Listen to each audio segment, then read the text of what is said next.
नमस्कार दोस्तों, स्वागत है आपके अपने YouTube channel Harinder education point में।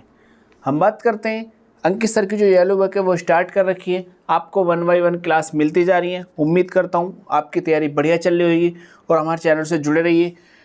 कंप्लीट बुक कराने वाली है येलो बुक, जो वनडे एग्जाम के लिए काफ़ी इंपॉर्टेंट होने वाली है, जो आने वाली सभी प्रतियोगिता परीक्षाओं के लिए काफ़ी इंपॉर्टेंट बुक है।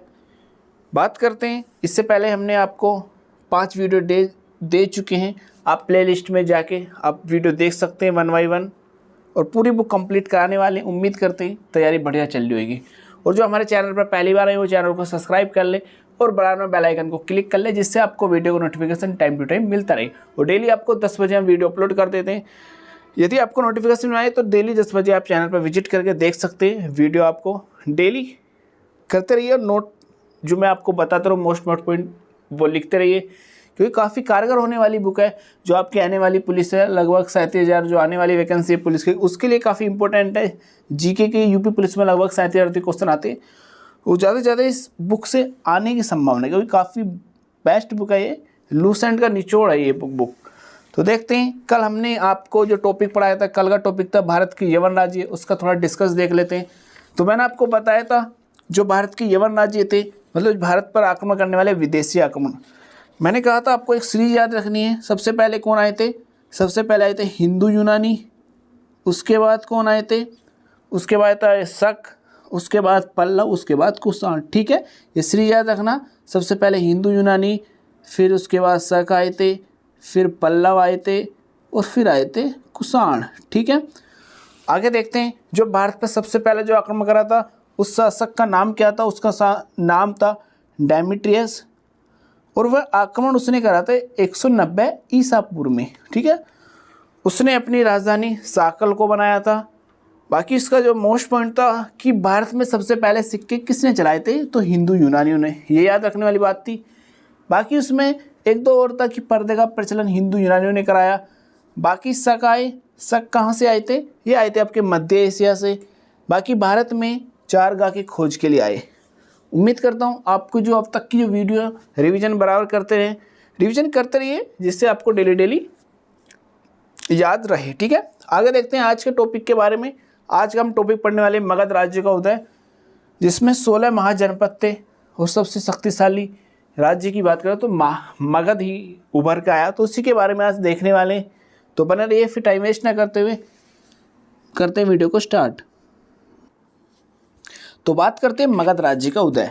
मैं आपको बता चुका हूँ कि 16 महाजनपद थे और सबसे शक्तिशाली जो राज्य हुआ वो मगध राज्य हुआ। ठीक है, तो मगध राज्य की बात करें तो मगध के सबसे प्राचीन वंश का संस्थापक कौन थे? बृहदत्त थे। तो याद रखना कि मगध सबसे प्राचीन वंश के जो शासक थे उसका नाम था बृहदत्त था, और इसकी राजधानी गिरिब्रज या राजगृह थी। ठीक है, और बृहदत्त के पुत्र का नाम था जरासंत था।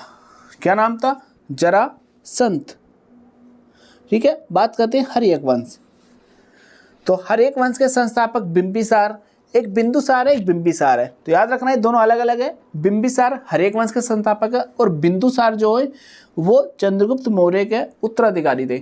मतलब चंद्रगुप्त मौर्य के पुत्र थे बिंदुसार। ठीक है, याद रहेगा, मतलब अशोक के पिताजी। ठीक है, जब हम मौर्य वंश पढ़ेंगे उसमें आएगा बिंदुसार, और बिंबिसार थे हर्यक वंश। दोनों अलग अलग नाम है। याद रखना कि हर्यक वंश के संस्थापक, एक तो यही क्वेश्चन बनेगा कि हर्यक वंश के संस्थापक कौन थे? बिंबिसार। एग्जाम में बना है कई बार। मैं फिर कहता हूँ आपको, जब मैं वीडियो स्टार्ट करूँ आप नोटबुक रखो, नोट करते रहो जो मैं मोस्ट पॉइंट बताऊँ। ठीक है, तो हर्यक वंश के संस्थापक कौन थे? बिंबिसार, जो 544 ईसा पूर्व में मगध की गद्दी पर बैठे।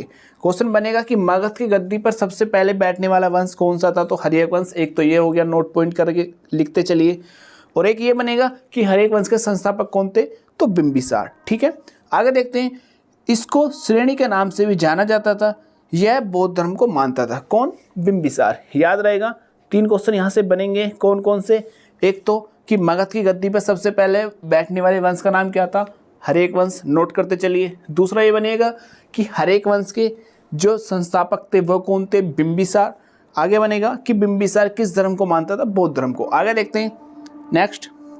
वह प्रथम भारतीय राजा था जिसने प्रशासनिक व्यवस्था पर बल दिया। ठीक है, वह प्रथम राजा था जिसने प्रशासनिक व्यवस्था पर बल दिया। आगे देखते हैं।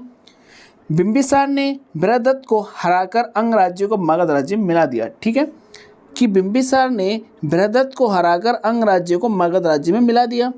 आगे देखते हैं, बिंबिसार ने राजगृह का निर्माण कर अपनी राजधानी बनाई। इंपॉर्टेंट है, ये याद रखना कि बिंबिसार ने राजगृह का निर्माण कर अपनी राजधानी बनाया। ठीक है, आगे देखते हैं, आगे है कि बिंबिसार ने राजवेद जीवक को महात्मा बुद्ध की सेवा करने के लिए उसके पास भेजा। जब हम महात्मा बुद्ध पढ़ रहे थे जब धर्म का उदय, तो उसमें जिक्र आया था इनका जीवक का। ठीक है, जो बिंबिसार ने भेजा था महात्मा बुद्ध की सेवा के लिए। आगे देखते हैं, आगे है कि बिंबिसार ने, देखो आगे है कि बिंबिसार ने वैवाहिक संबंध स्थापित कर अपने साम्राज्य का विस्तार किया। देखो ये लाइन याद रखने वाली बात है। देखो क्या करते थे, ज़्यादातर राजा ने तो युद्ध करके अपना साम्राज्य फैलाया था, लेकिन उन्होंने क्या करा, बिंबिसार ने अपने साम्राज्य को फैलाने के लिए विवाह करे। कहीं कहीं तो ऐसा भी लिखा हुआ कि इन्होंने 300 शादी करी, लेकिन जो मुख्यतः है वो 3 शादी करी थी इन्होंने। ठीक है, बिंबिसार ने 52 वर्षों तक शासन किया। बिंबिसार की हत्या के बाद उनके पुत्र अजातशत्रु ने कर दी। मतलब जो बिंबिसार की हत्या थी वो अजातशत्रु ने कर दी, उनके ही पुत्र ने। और 492 ईस्वी पर मगध की गद्दी पर बैठा। ठीक है, आगे है, इसने अपने चचेरे भाई देवदत्त के कहने पर पिता की हत्या करी। किसने, मतलब अजातशत्रु ने बिंबिसार की जो हत्या करी थी वो अपने चचेरे भाई देवदत्त के कहने पर करी थी। आगे है कि अजातशत्रु का उपनाम क्या था, कुणिक। क्या नाम था, कुणिक। तो अजातशत्रु का उपनाम क्या हो गया, कुणिक। याद रखना ये भी कि अजातशत्रु का उपनाम था कुणिक। उसका विवाह कौशल नरेश प्रसेनजित की पुत्री वजीरा के साथ हुआ। ठीक है, आगे देखते हैं, वह प्रारंभ में जैन धर्म का अनुयायी था। कौन, कुणिक, अजातशत्रु, परंतु बाद में बौद्ध धर्म को मानने लगा। ठीक है, दोबारा देखते हैं एक बार और कि हरेक वंश की स्थापना बिंबिसार ने करी। वो कौन से धर्म को मानता था, बौद्ध धर्म को। ठीक है, और बिंबिसार ने राजवेद जीवक को महात्मा बुद्ध की सेवा करने के लिए उनके पास भेजा। ठीक है, आगे देखते हैं, आगे है कि अजातशत्रु ने 32 वर्ष तक मगध पर शासन किया, जबकि बिंबिसार ने कितने वर्षों तक करा था, 52 वर्षों तक। ठीक है, अजातशत्रु के मंत्री का नाम वर्षकार था। इसी की सहायता से अजातशत्रु ने वैशाली पर विजय प्राप्त करी। ठीक है, आगे है कि 461 ईस्वी में अपने पिता की हत्या कर उदयन मगध की गद्दी पर बैठा। देखो इस वंश में क्या था, इस वंश को पृथहंता वंश इसलिए कहते हैं क्योंकि इसमें पिता को मारने की परंपरा थी। जैसे बिंबिसार को किसने मारा, अजातशत्रु ने। अजातशत्रु किसने मारा, उदयन ने। मतलब जो बिंबिसार का जो लड़का था अजातशत्रु, उसने अपने पिता को मारा। फिर जो अजातशत्रु का लड़का था उदयन, उन्होंने अपने पिता को मारा। तो इसीलिए इस वंश को पृथहंता वंश भी, मतलब पृथहंता वंश भी कहते हैं। आगे देखते हैं, तो 461 में अपने पिता की हत्या कर उदयन मगध की गद्दी पर बैठा। और जैन ग्रंथों की में उदयन को पृथभक्त बताया गया तथा बौद्ध ग्रंथों में उदयन को पृथहंता कहा। मैं आपको बताया था कि इसमें मतलब पृथहंता क्यों कहते हैं, क्योंकि इसमें पिता को मारने की परंपरा थी। ठीक है, उदयन ने पाटलिपुत्र की स्थापना करी।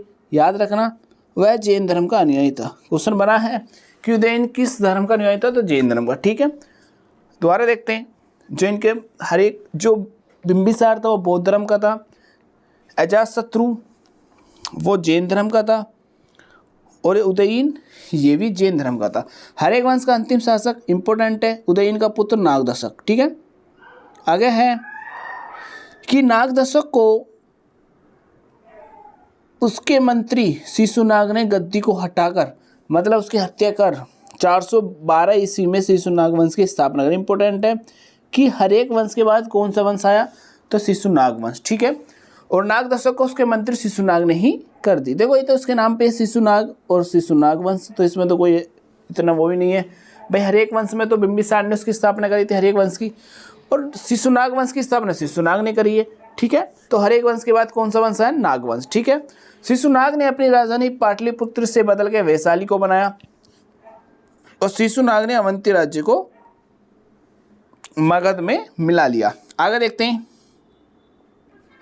तो आगे देखते हैं कि मतलब शिशुनाग ने अवंती राज्य को मगध में मिला लिया। ठीक है, शिशुनाग का उत्तराधिकारी कालाशोक था। याद रखना जो शिशुनाग का उत्तराधिकारी था वो कालाशोक था, और वह पुनः अपनी राजधानी पाटलिपुत्र में ले आया। देखो कालाशोक से क्वेश्चन याद आया, मैंने बौद्ध संगति, आपको बौद्ध संगति पढ़ाई थी 4, तो बताना कौन सी बौद्ध संगति कालाशोक के शासनकाल में हुई। ठीक है, उम्मीद करता हूँ आपको पता होगा, कमेंट बॉक्स में जरूर बताना, नहीं तो मैं ही आपको बता देता हूँ कि कालाशोक की शासनकाल में द्वितीय बौद्ध संगति हुई थी। इंपॉर्टेंट क्वेश्चन है, लिख लेना कौन सी हुई थी, द्वितीय बौद्ध संगति। कई बार एग्जाम में बना है ये क्वेश्चन। मैं फिर कह रहा हूँ कि जो चारों मैंने आपको बौद्ध संगति पढ़ाई थी याद रखना, काफ़ी इंपॉर्टेंट है। पहली कहाँ पर हुई, राजगृह, दूसरी वैशाली, तीसरी पाटलिपुत्र और चौथी कुंडलवन जम्मू कश्मीर। ठीक है, किस किस के शासनकाल में, पहली अजातशत्रु, दूसरी कालाशोक, अजातशत्रु, कालाशोक, अशोक और चौथी हुई थी कनिष्क। ठीक है, आगे देखते हैं। आगे है कि शिशुनाग वंश का अंतिम राजा नंदीवर्धन। याद रखना ये भी कि शिशुनाग वंश का अंतिम शासक कौन था, नंदीवर्धन। ठीक है, आगे देखते हैं नंद वंश का संस्थापक। आगे जो वंश पढ़ेंगे हम नंद वंश पढ़ेंगे, इससे पहले कौन सा था, शिशुनाग। ठीक है, दोबारा देखते हैं शिशुनाग वंश के बारे में। शिशुनाग वंश की स्थापना किसने करी थी, उन्हीं के नाम पर शिशुनाग ने। ठीक है, वो अपनी राजधानी पाटलिपुत्र से वैशाली स्थानांतरण कर दी। शिशुनाग ने अवंती राज्य को मगध में मिलाया और शिशुनाग का उत्तराधिकारी कौन था, कालाशोक। ठीक है, और वो पुनः अपनी राजधानी पाटलिपुत्र ले आया। बाकी देखते हैं। अब उसके बाद नंद वंश आता है। नंद वंश का संस्थापक कौन थे, महापद्मानंद। ये भी याद रखना, मोस्ट इंपोर्टेंट है, कई बार एग्जाम में बना है कि नंद वंश के संस्थापक कौन थे, महापद्मानंद। आगे देखते हैं नंद वंश का अंतिम राजा घनानंद था। और घनानंद के दरबार में मैं आपको बता दूं एक चाणक्य रहते थे।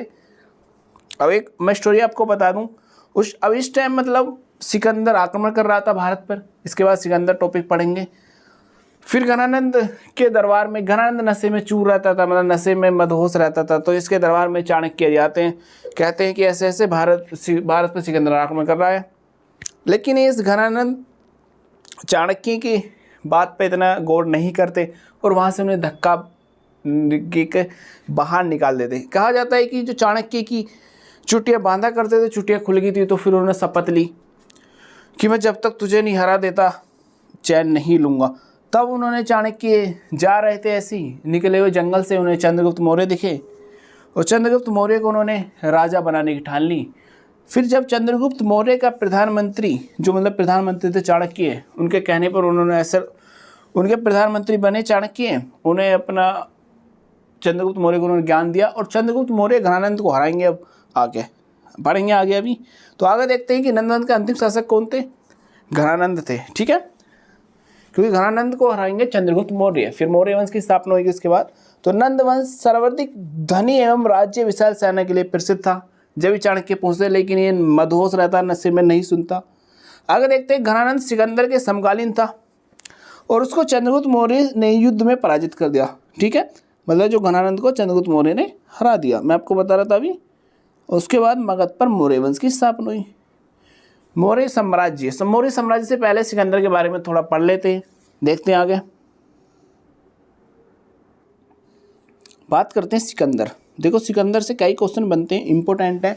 सिकंदर का जन्म 356 ईसा पूर्व में। उनके पिता का नाम फिलिप तथा वह मकदूनिया के राजा थे। सिकंदर के गुरु अरस्तु, कई बार क्वेश्चन में बनाया कि सिकंदर के गुरु का नाम अरस्तु, अरस्तु के गुरु का नाम प्लेटो और प्लेटो का नाम सुकरात। याद रखना तीनों।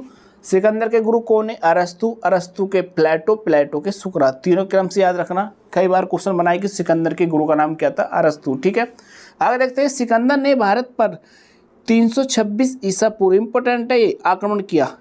इनका सेनापति सेल्यूकस निकेटर था, जो 326 ईसा पूर्व में इन्होंने युद्ध करा था। कई बार एग्जाम में पूछा है कि हाइडेस्पीच का युद्ध किस किस के बीच हुआ, किस नदी के बीच लड़ा गया। इंपॉर्टेंट क्वेश्चन है, हाइडेस्पीच का युद्ध कौन से सन में हुआ, कई बार क्वेश्चन बना है। आगे देखते हैं। सिकंदर का युद्ध पंजाब के राजा पोरस के साथ हुआ और यह झेलम नदी पर लड़ा गया। इस युद्ध को इतिहास में हाइडेस्पीच तथा वितिस्ता का युद्ध भी कहते हैं। वितिस्ता बात करें हम झेलम का, मतलब क्वेश्चन बने कि झेलम का पुराणों में झेलम का नाम क्या था, तो वितिस्ता। ठीक है, इस युद्ध किस इतिहास में किस नाम से जाना जाता है, तो हाइडेस्पीच का युद्ध। याद रखना कि हाइडेस्पीच का युद्ध किस किस के बीच हुआ, तो सिकंदर और पोरस के बीच। काफ़ी इंपॉर्टेंट है। आगे देखते हैं। सिकंदर की सेना ने व्यास नदी को पार करने से मना कर दिया। इस युद्ध में ये पोरस हार गया था। इस युद्ध में जो पंजाब के शासक थे पोरस, ये हार गया था। तो जब सिकंदर कहता है पोरस से कि अब तेरे साथ क्या किया जाए, जब पोरस ने कहा कि जो एक राजा दूसरे राजा के साथ करता वही किया जाए, तो इसकी बहादुरी देखकर सिकंदर ने इसे छोड़ दिया था। और जब वो वापस जा रहा था तो इसका जो हिस्सा जीता था वो वापस दे दिया था, क्योंकि इसकी बहादुरी देख कर इसने जब कहा था कि सिकंदर ने पोरस से कहा कि अब तेरे साथ क्या किया जाए, तब पोरस ने कहा था कि जो एक राजा दूसरे राजा के साथ करता है वही किया जाए। तो उसने उसकी बहादुरी देख के उसका वापस साम्राज्य लौटा दिया था जब सिकंदर वापस आ रहा था। सिकंदर की सेना ने व्यास नदी को पार करने से मना कर दिया। क्वेश्चन बना है कि सिकंदर की सेना कहाँ से वापस लौट गई, तो व्यास नदी से। ठीक है, सिकंदर का अंतिम विजय पाटल थी। सिकंदर ने 325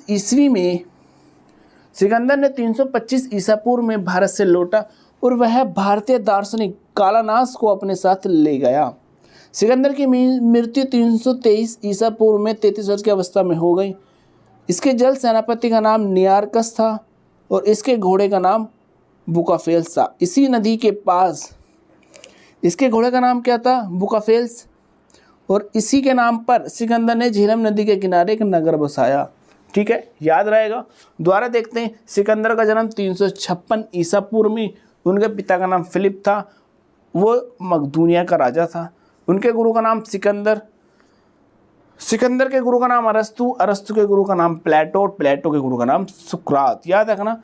और जो हाइडेस स्पीच का युद्ध हुआ था वो 326 ईसा पूर्व में। इंपॉर्टेंट है, कई बार एग्जाम में बना है कि हाइडेस स्पीच का युद्ध कब हुआ, 326 ईसा पूर्व में। ठीक है, किस नदी किनारे, झेलम नदी किनारे। बाकी इनके घोड़े का नाम क्या था, बुकाफेल। ठीक है, ये बुकाफेल है, ये इसे सही कर लेना, बुकाफेल। ठीक है, क्या नाम था इनके घोड़े का नाम, इनके घोड़े का नाम था बुकाफेल। ठीक है, बुकाफेल। और इसी के नाम पर एक झेलम नदी किनारे एक शहर बसा है। ठीक है, उम्मीद करता हूँ आज इतना ही रहने दें, कल आके मोर एवंस स्टार्ट करेंगे। उम्मीद करता हूँ वीडियो पसंद आई हो तो वीडियो को लाइक, शेयर और चैनल को सब्सक्राइब करना ना भूलें। और वीडियो को ज़्यादा से ज़्यादा शेयर करें, जिससे मैं मोटिवेट मिलता रहे और आपको 1 बाय 1 क्लास मिलती रहेंगी। डेली आपको 10 बजे एक वीडियो मिला करेगी, तो जुड़े रहिए। फिर कंप्लीट बुक कराने वाले हैं, येलो बुक मोस्ट इंपॉर्टेंट है 1 डे एग्ज़ाम के लिए। तो थैंक यू फॉर वॉचिंग।